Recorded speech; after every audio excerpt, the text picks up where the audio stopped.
Welcome to the Hang Vecchio Natural Habitat Area. I'm your host, Fred Maier. Today we want to talk about the three significant different habitats or ecosystems that are found within the Hang Vecchio Natural Habitat Area. It's only 3.5 acres, but that 3.5 acres is a dense collection of an amazing diversity of plants, animals, and because of that, by definition, a variety of habitats. I'm down in the lowest areas right now. If I take 2 more steps, I'm going to get soaking wet. This is what we call the wet prairie. We're videotaping this in July, kind of the height of the hot, dry season.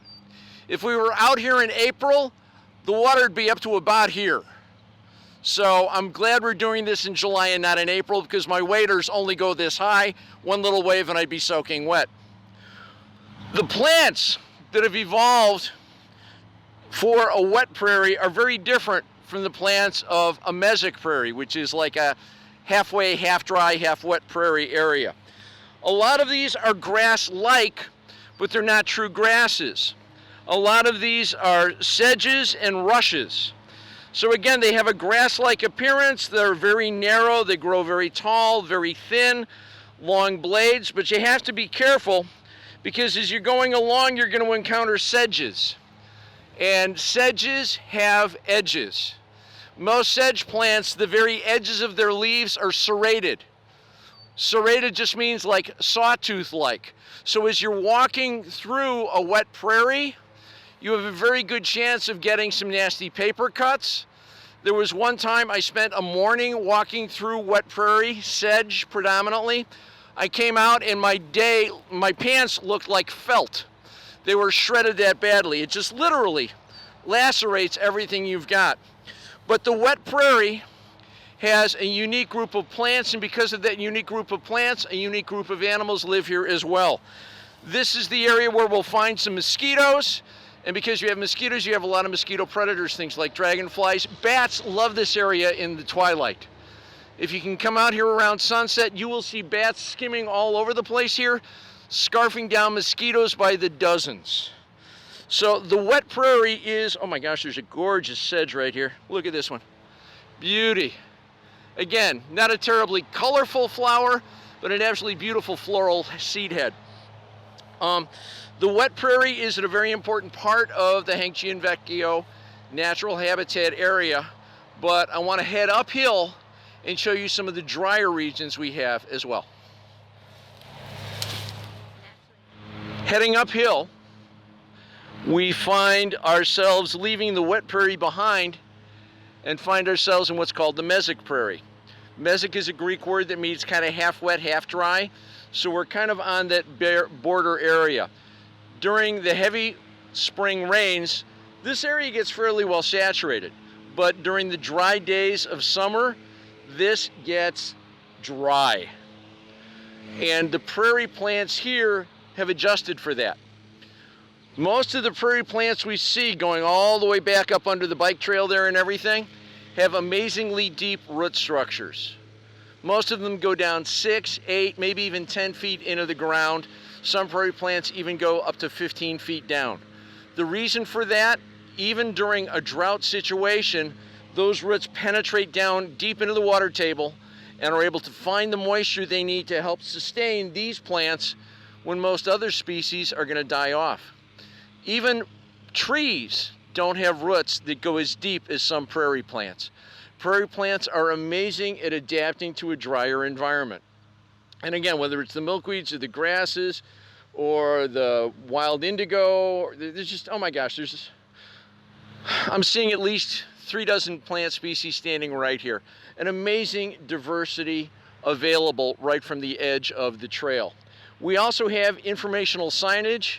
It's located all along the path system so that if you come out here and you don't know much about prairies, by the time you leave, you'll have learned a few things. So we're hopeful that you'll take the time to come out and enjoy these beautiful sunny locations, both the wet prairie and the dry prairie.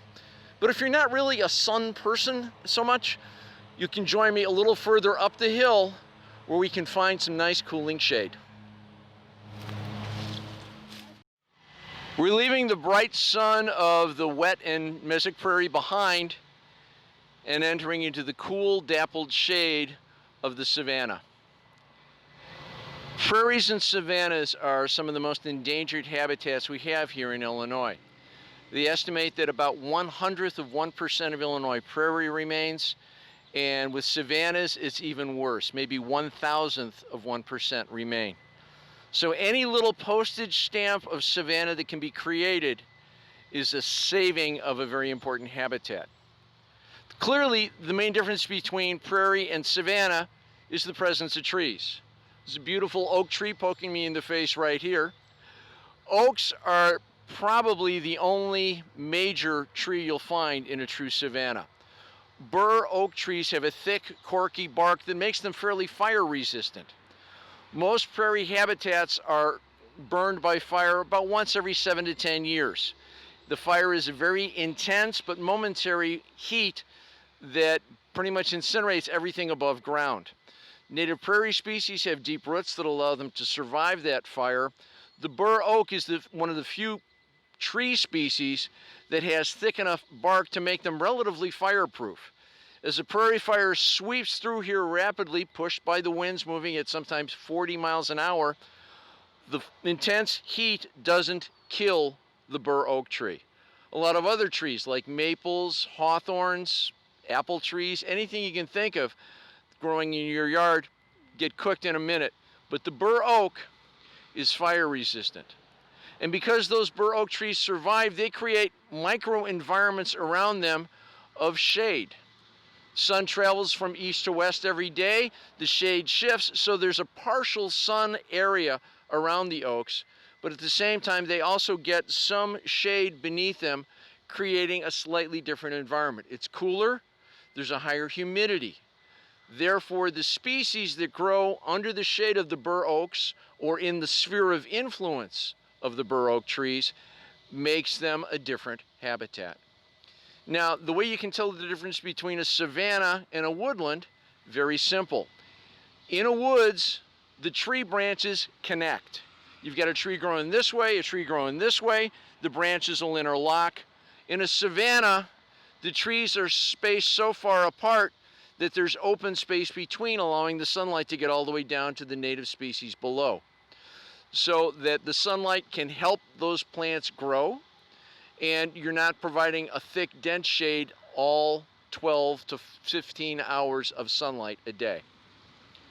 Those are the three habitats we've got here at the Hangchi and Vecchio Natural Habitat area: wet prairie, mesic prairie, and savanna.